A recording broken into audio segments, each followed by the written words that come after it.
I still to this day block out like an hour on my calendar for pure cold calling, prospecting. Again, I don't care what sales environment you're in. There's a very small chance someone's going to call you and say, hey, I need your product, I need your service.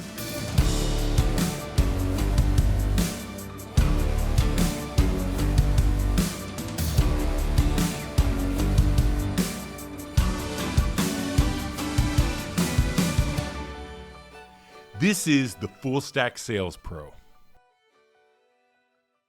What up, Full Stack crew? We have an absolutely amazing show for you today. It's going to be fantastic.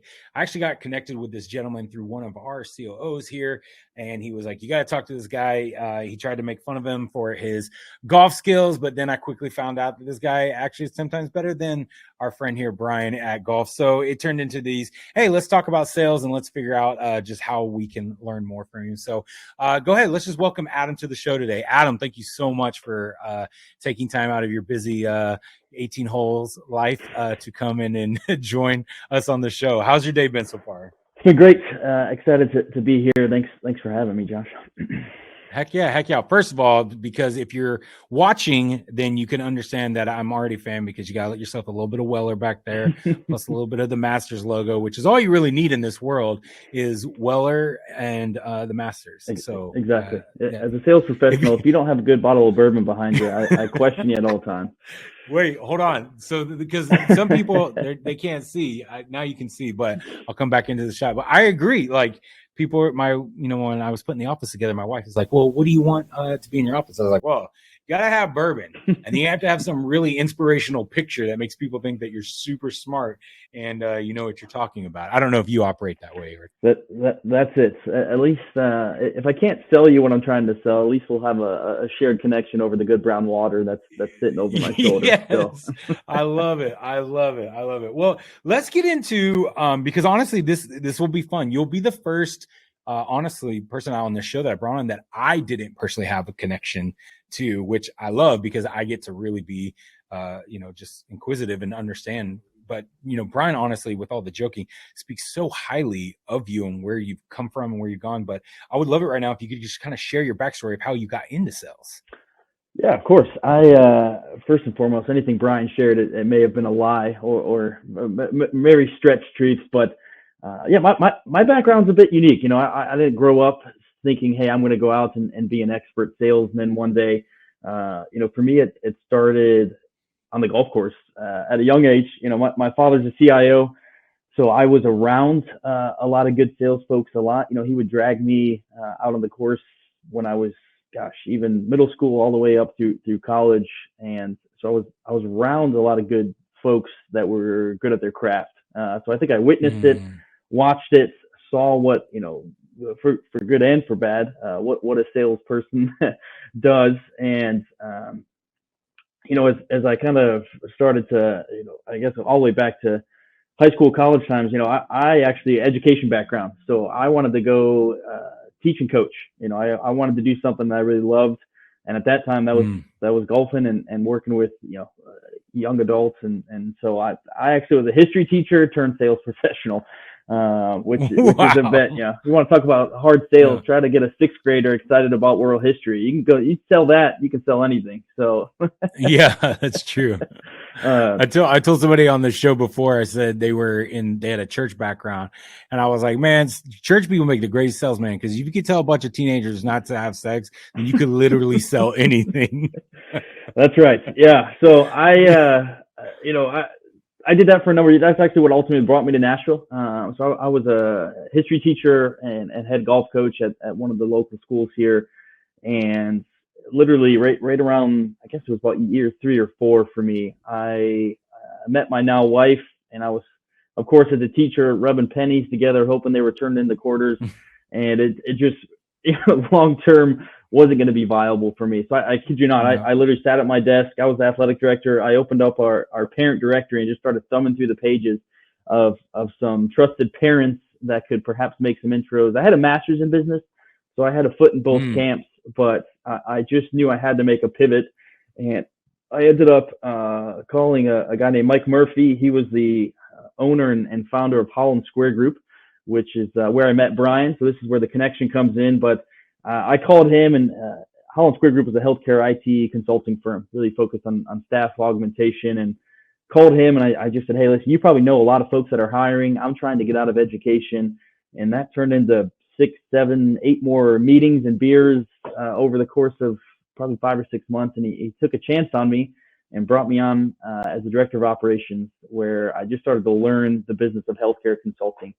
Wow. So yeah, it was a big change. Very, very blessed for the opportunity he gave me. I mean, again, he took a chance on a high school athletic director and history teacher. So I bet you're asking, where does the sales come in? So I did that for about 2 years, and really just learned the business, everything from consultant go lives, consultant experience, support, operations, anything that pretty much was not production, was not sales, was my responsibility. And did that for about 2.5 years. And then as he and his partner got prepared to sell the company, I started to look at the really successful sales folks, and the company that acquired us actually is based out of Boston. And I had no desire to move up to Boston, and I knew that my role could potentially kind of be sunsetted. And so I started to look at the sales folks, and I kind of took that initiative and just said, hey, listen, I can go do that. And almost maybe a little chip on my shoulder, I can be better than most folks that are doing it. And so I just went out there and started to sell as well. What was that original offer? What do you mean, what offer? What were you selling? Oh, sorry. That was at that time, just the hardest thing to sell ever is people. So it's time and materials consultants that are inside health systems. So we had a real niche with Cerner, which is kind of the Microsoft of the healthcare world, if you will, if you're not familiar with it. So I was selling bodies that were helping with implementations, optimizations, what have you. So it was old school selling too. I was smiling and dialing, making about 1,200 cold calls a week, getting my teeth kicked in every day. A lot of no's, just trying to find that yes. I'm seeing a trend here, just kind of like with as people are coming on with this whole like smiling and dialing, and it's very kind of foreign in today's modern sales, because once Facebook came in, once social media came in, people could buy their audience, because before they didn't own their audience. So now they could at least rent their audience, right? Right. With ads. What did smiling and dialing actually look like? I mean, like you weren't phone book pages. You're not that old. No. So it's like, what were you actually doing? I know. I feel like I was at that pivotal point, and I've heard you discuss it in some of your other guests about this transition of, hey, there's a new era of sales. It no longer exists that you cold call, until you get someone live. Especially set aside COVID. I mean, that introduced a whole nother beast altogether. Yeah. But for me, it truly was an Excel document, names, titles, and cell phone numbers or direct lines. I'm talking to the little lady, trying to convince her to let me through, or changing my voice or using an accent just to try to get someone on the other line that is a decision maker. So I will say I'm so incredibly grateful for it. I mean, I cut my teeth doing that. It was tough. Mm-hmm. It wasn't easy. But I learned, the old school way of selling, right? I mean, that's if you can do that well, the outside sales, the face-to-face, the relationship building, that all comes naturally after that. Because I think if you can learn the hard way, not to say that there's not harder ways, but no one wants to be on a phone all day being told no. There's nothing luxurious about it, but it does, I think, sharpen your craft as far as your ability to communicate effectively, speak, really kind of pitch, ultimately pitch what you're selling quickly and efficiently is what I would say that I did. Okay, so I have a question, because like I've been getting this question a lot, like with who we're training and even within our own team. Like, you heard a lot of no's. Okay, like we haven't even gotten into the meat of like your sales career yet. So the beginning, you heard a lot of no's because you're cold calling. You literally are getting gatekeepers. So at least now when they cold call, they're actually calling the person that they're supposed to talk to. Again, they don't realize how easy they have it. So here's my question: how did you manage this sounds so woo-woo. How did you manage your energy throughout the day when you're pounding the phone and you're just getting no and no and no? Where did that resilience and your mental fortitude come in? Whew, that's a good question. Because I will say there's days I didn't have it. That's right? why they pay me the big bucks, because I ask really good questions. I'm just kidding. No, it's good because I will say there was days I'm hyped. They always say your no is you're getting that much closer to the next yes. That all sounds great and dandy, but when you hear 500 no's in a row, you're not that eager to find the next yes, or maybe you are even more eager. But I will say, without being cliche, the culture was big too. I wasn't by myself. It was a bit of a boiler room, kind of an open pit. Everyone's on the phones, and the company. So again, Holland Square Group was acquired by a company called Alcu. They did a really good job of creating that sense of competition, and literally almost putting up dials of how many folks are making 200 calls, 300, 500.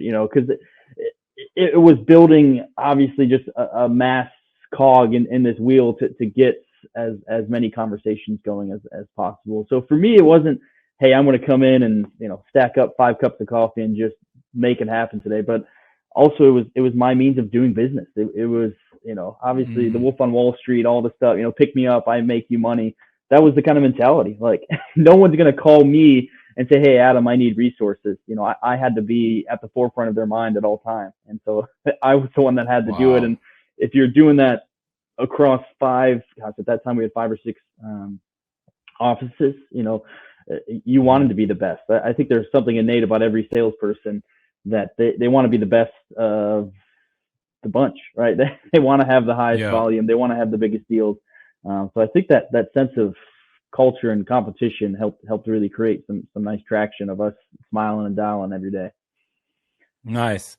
Okay, so you get into the sales culture. Where does Brian come into play in all of this? Brian, yes. So funny enough, again, Brian and I were kind of these OG characters that were a part of Holland Square Group, and then adapted into this new company culture that bought us. So it's funny at a time, Brian only really knew me as a director on the operations side. So it's funny. I think I told him one day, I was like, hey, when this acquisition is being finalized, I'm going to move over into sales. And he was like, man, you can't sell anything. Of course, was questioning it. And then he goes, are you sure? Yeah. And funny enough, I actually reported to Brian for a very short time because our at that time, I hadn't even gotten into my current job. I'm talking about this old position I was in. But I know. I reported to Brian, and I went from pretty much learning staff augmentation and recruiting world. You recruit and you sell. So the recruiters are talking to the candidates, and the sales folks are typically talking to your decision makers and buyers. And so I had to kind of learn from Brian. He ran a large recruiting team at that time. So Brian taught me all of the recruiting aspect. But to this day, Brian, the way he sells is he always tells me, when he was trying to get business, he would ask these companies, you want to be a buyer or a supplier, in a sense like, hey, do you want to buy consultants from us, or do you want us to supply candidates because we're going to poach your people? So I was like, Brian, that's not going to work, man. That is not the sales approach. So needless to say, Brian stayed on the recruiting side of the business as I moved more towards the sales. But all jokes aside, Brian was instrumental in helping kind of form my foundation for sales as I moved away from operations and more into production. Nice. So what did that look like now you're moving into production? You're kind of, you're getting going.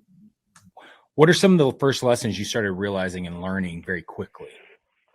Sales is not easy, and it's not for everyone, especially in the staffing world. So I did that for about 6 or 7 years, and for the listeners, so I'm still in sales. Obviously, I'm more of a strategic staff-based environment, and we can get to that. But one of the biggest takeaways, it's not for everyone, and I don't care you can't go read the books and become successful. I think sales folks will say there's something natural about being able to relate, identify pain points, build relationships. All of that came easy to me. I had that piece of the puzzle. I think the relentlessness was something I had to kind of learn, because it can easily be exhausting and discouraging. But I will say, back to my point of, I'm so glad I learned it this way, making the 1,200 cold calls, kind of this almost foundation being built of, if I can sell that way, surely I can get in front of the folks. For me, it was a timeline of selling over the phone, creating some relationships, getting those occasional yeses, then going on site, meeting these folks face to face, building that rapport, that trust, which in turn for me ultimately set up a very successful healthcare sales career that I'm still relying on some of those, same relationships that I cold called into 7 years ago, now that I'm selling, legacy data archival solutions today. So, for me, I'm going to jump in.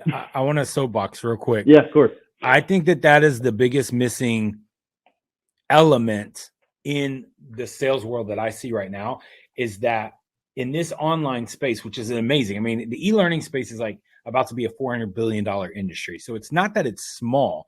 It's just the way that sales are done.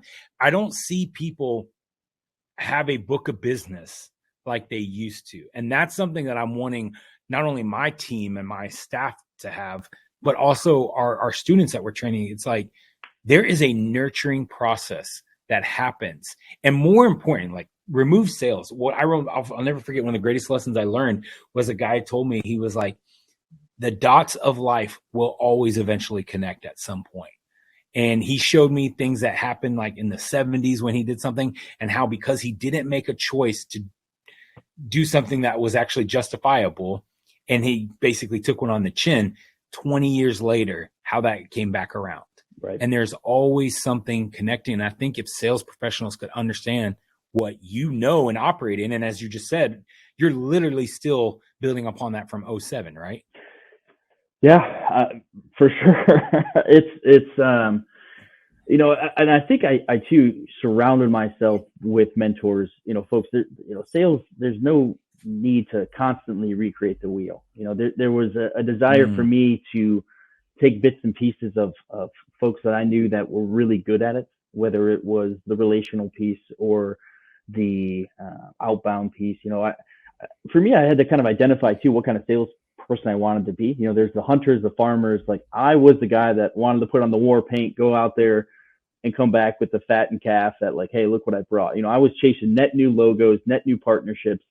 And I think that in itself is a unique talent and craft. And on the flip side, there's a unique craft of expanding within a hunting territory, right? You've got kind of same store growth and that type of sales. But for me, it was learning from some really good mentors in my life as far as sales folks. And one of the best, referencing that, Mike Murphy, the founder of Holland Square Group, when I switched over to sales, his only advice was, hey, Adam, it has to work. I'm not going to be here to protect you if it doesn't work out. And hey, you can go back into operations. He goes, just go in with the mentality that it has to work. And that was the mentality that I had. I at that time, I think I had one child already and another on the way. So it wasn't like I could go back home to mama and say, hey, I got to look for a new job. This sales thing's not working. I had this mentality that it had to work. I was watching folks roll out, especially high turnover industry staffing. So sales folks were coming in and out the door every 6 months, but I was keeping my butt in the seat and smiling and dialing because I had to make it work. Yeah. What was that like though, to have, because we hear a lot about work-life balance right now. How did you manage and maintain that? Not only were you had a kid, one on the way, you're transitioning into even another role, which was, again, if we're talking about transition from a golf instructor, a history teacher, extraordinaire, to now you're changing industries and you got more mouths to feed and more people depending on you. How did you manage that? What did that look like? How did you manage your schedule? Yeah, family was a big motivator for me. Got to put the bread on the table. I think all sales folks, you got to find your why. For me, that was a big why. Why am I doing this? I've got a family to feed. But for me, I think being, it's funny. There's so many great sales movies, and I think of Pursuit of Happiness, Will Smith, right? As far as him saying that, like, he had one up on everyone because he kept the phone on his ear and he picked up an extra 3 seconds where everyone else was hanging up, and he wasn't. He was constantly just press and click and starting the next dial. I wouldn't say I was that aggressive, but I had to make, our typical day, of course, was a little bit longer. We were staying in the office till 6:30, 7. I think it was actually a mandate that the first year that everyone had to stay in the office till like 7:30 p.m. twice a week. So again, that goes to that culture though, that they were trying to build this excitement, like, hey, we'll order in dinner, you guys just keep calling. Now for me, I didn't have that luxury. I had to get home. I had to help put some kids to bed. So I had to be tactical. I had to be, I think, very aware of my time and be strategic. I had to lay out my day, and from start to finish. And if I didn't, I was going to always be behind the 8 ball. So what does that mean, laying out your day? Like, because I know I got people right now that don't know what that means. So I'm gonna play dumb on their part for you. What does that mean, laying out your day as a sales professional? Yeah, it's I at that time it was more, hey, I'm going to be cold calling all day and hopefully get some things or have meetings. Now I see the fruit of laying out my day probably a lot more. My day can get so caught up in the follow-ups, the meetings, the projects. You've got all the balls that are in the air, but of course trying to find the net new logos, the new partnerships. I still to this day block out like an hour on my calendar for pure cold calling, prospecting. Again, I don't care what sales environment you're in. There's a very small chance someone's going to call you and say, hey, I need your product. I need your service, right? It's just not going to happen. Yeah. As a part of a sales responsibility, you got to be out there knocking down the doors. So, I think my day, when I say I'm setting up my day, I'm being very intentional about when I'm prospecting, when I'm following up meetings. I block off even for, mindfulness. I got to make sure I'm not going to be worn out at the 3 o'clock demo that I have with the client. So if I got to block out a time to make sure that I've got some, get my mind in the right place. I live and die on my calendar. So I think some real intentional focus on making sure that the day is not bombarded with distractions at the end of it. Another great advice I always heard was be selfish with your time, right? The hey, you got a minute meetings where someone walks into your office and starts asking you, and all of a sudden 45 minutes later your day is gone. You should. Yeah. No one's going to care more about your time than yourself. So you got to be intentional about it. You got to be selfish with it. Wow, that's so good. So why are you, as advanced as you are, for down your career, everything that's going on, why are you still cold calling? Why are you still prospecting? Yeah. No, I will say I'm not 1,200 cold calls a week. Those days are in the past. Right. Right. Yeah. I'm a relational guy. I think if I could put my sales approach in a box, relationships, channel partners, warm introductions, all the things that, every sales book and advice would encompass, but it's easier said than done. Right. For me, it's, you got to cold call. You got to have the outbound. Even in my role now, we don't have an extensive marketing arm that's going to get my name out there. And, Trinisys, our legacy data archival solution. So the company that I'm at now, it's more of, again, going back to my own ego. I'm going to sell my solution as well as myself, so no one's going to do that better than me. And no one's going to find out what I do well if I'm not the one, banging out the phone calls and the outbound myself. Yeah, that's good. It's such a great perspective, because I think in our world, it feels like sometimes people are just like, oh, bring me the leads and we'll make it happen. But it's like, because it is a bit of a different product to a degree, you know what I mean? Like, right. Especially since it's a service based, but that confidence, that's when I got into sales. I didn't have, I was like you. I took a hard, cold, turkey stop of one thing and switch it. But mine was in like a 4-day turn. So I said yes to sales. 4 days later, I was in it and shut down everything else. And then all of a sudden it was like, I had that still like, if this is going to work, is because I'm going to work. Like, it's going to be on me and what I can sell. And I feel like if people could take that pride back, right? That like, and I don't just mean be an alpha and beat your chest just for the hell of it. I'm not talking about that, but I'm saying that aggression of like, no, I will be the reason that this gets across the line. I think it also changes when you're selling something and you get hit with objections, right? Because I'm sure that you get your own objections as well, right? That's not just our industry of sales. Funny enough, there's objections in my industry as well. Yeah, it's again kind of my progression of sales, right? When I was doing staffing and consulting, I could have a fruitful conversation on Monday, an MSA signed by Wednesday, and consultants boots on the ground within a week or two. My sale now, my pitch is completely different. You're talking about healthcare systems engaging Trinisys for large scale, enterprise wide data archival. You're talking about, potentially hundreds of thousands of dollars, 7 figures potentially on strategic initiatives. So for me to think that I'm going to call a CIO on a Monday and Thursday he's going to say, perfect, let me stroke you a check for $600,000. It's not going to happen, right? It's a longer sales cycle. But for me, I had to learn that. I had to be more patient.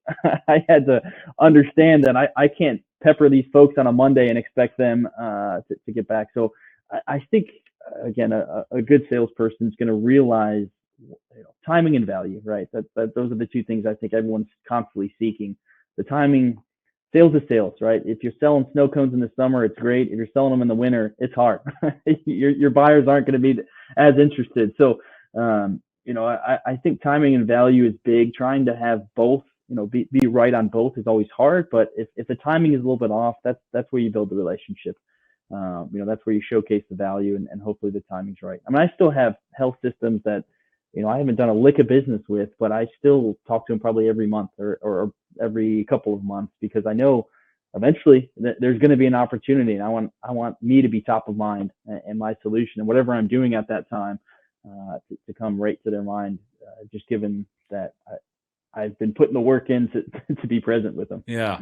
So it's not even really like, because I think we'll call that, a follow-up, but the reality is it's even more than a follow-up. It's a touch point. You're simply saying like, I'm going to constantly be touching base and having touch points with these people to nurture them and to engage them. How long is your sales cycle right now?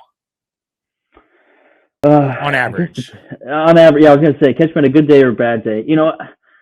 The archival world's unique. I would say, if you ask for my leadership, of course they want it to be 3 months, 6 months. I would say realistically, somewhere probably between 5 and 7 months. And a lot of that is from starting of understanding the need, discovery, where it looks like, what is the issues, how large of a health system, how much data, all of those things. But it also could be, I've got a counterpart of mine. I think he just closed a deal that he's been working for almost 2 years. So it all depends, and when you got that long of a sales cycle, I think it's also, keeping the funnel full is huge, right? Because imagine if the deal didn't close. 2 years worth of work to come up empty-handed. You've got to make sure that you've got plenty of opportunities and keeping that hopper full, because hopefully in turn, they're hitting off every so often, whether it's 2 years, 6 months, 3 months, it all just depends on the prospect and the client, of course. Yeah. When, I'm curious about this because it's a different field. How are you motivated? One, like, as far as like, are you a commission guy motivated? Are you incentivized motivated? And then two, in your experience, what have you seen work the most with sales professionals in your experience? That's a good question. Yeah. So for me, Trinisys, I will say we're pretty lean on our sales folks, pretty veteran. So, we're of course commission driven. I think any sales environment, if you're not money hungry, you're in the wrong profession. You gotta, any good salesperson wants those big commission checks. And if you don't, I go look for something else. Right. So, but I will say it's we're not a purely commission driven sales culture here. So we've got some leadership and I would say some veteran sales folks that have been around the block for a while. So between all of us,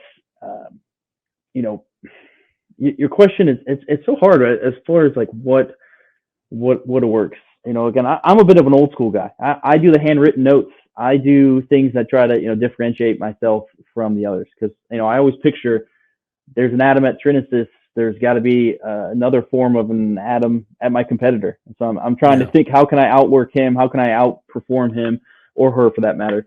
And so I am trying to figure those, and I don't have a silver bullet, right? I don't know. Some days I think I have great things that are working, but there's also, my sales buddy and I always laugh. We drop all these handwritten notes. We sometimes think they're just sitting at the bottom of the mailbox, because I will say I've never gotten one back yet. I've probably written 100 plus, but I will say, we had a deal that just closed, and someone referenced the handwritten note and said, "Hey, I know you followed up last Christmas, the handwritten note. I really appreciate it. Here's where we are now," right? So it's the touch points, it's the relationships, it's that relational capital. That end of the day, I think that's going to be the differentiator. Man, I think that if the one thing that I'm taking away just from this episode already is what it takes to truly have a sustainable, long-lasting career is your ability to stay engaged, the ability to continue to do the right thing even when you don't see the result. And in your case, your counterpart, 2 years. I know people who after like 72 hours are like, well, they don't want to buy. I'm done with them. I'm out of here. And it's like, wow. I mean, it is a human being. They could have had things pop up in 72 hours, but truly staying engaged, which again, not for the sake of sounding woo-woo, but we do teach even here where it's like, man, are you actually doing the best thing for your prospect? Are you really doing the best thing for the potential client to serve them and be there for them? Meaning that, will you do the hand note knowing that you might not ever see it? And me and Brian were actually talking about this. It's like, I was like, yo, I was probably whining about something. And he was like, and I said, you know what? Sometimes it just feels like a completely thankless role in life, sales in general. He's like, it is 100%. He's like, you'll be the first to hear about it when it's good and the first to hear about it when it's bad. And I was just like, wow. So, but when I see people like yourself, Adam, where you've had such even a 10-year doing it now and doing what you're doing, it's like, man, you're still at the level that you're at.